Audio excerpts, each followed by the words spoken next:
Tony, this has been a big year. I think we've come out of the lockdown period and had an opportunity to have many more face-to-face meetings, which is a really good thing. So how do you think we've responded at MSDI to all of that? John, it's been a big year, as you say. You know, the third year of this global pandemic, the COVID-19 pandemic. And we've now got new ways of working that are actually more people-friendly and potentially more friendly for the environment. Australian people clearly voted for sustainable development this year, in my mind. They voted for climate action, they voted for gender equity, and they voted for integrity in government.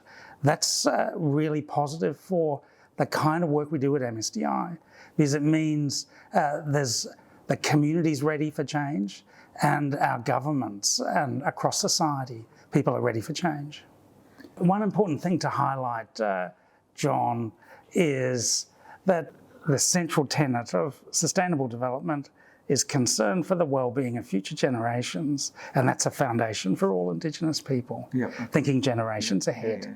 And at MSDI, we're continuing to strengthen our focus. In a lot of the work that, for example, ClimateWorks has been doing with business, we've moved from the why to the what and the how.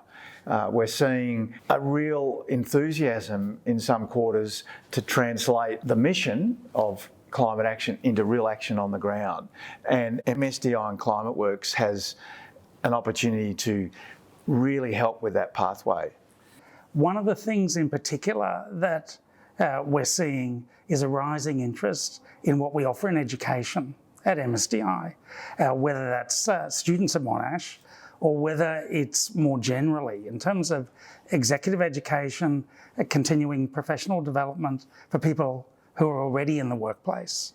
Another area that I think we can really highlight for this year is climate and health.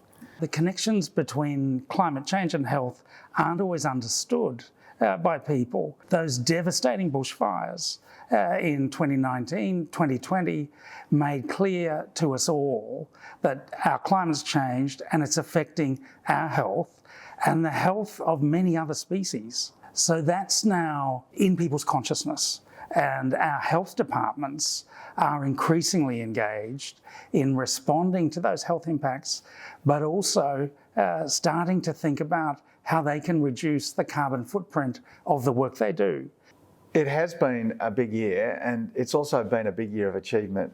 And the key part of that is the staff at MSDI. We have a wonderful staff. It's been a challenging couple of years, but I think in the last 12 months they've really delivered. So I'd want to thank them. And our students, terrific students at PhD level, master's level, our executive education. Everybody is really excited to have the opportunities to re-engage now that we can come together again in person. And of course, as an organisation, we rely so much on our partners in government, in industry and the community. And I look forward to working with them next year as we have in the past.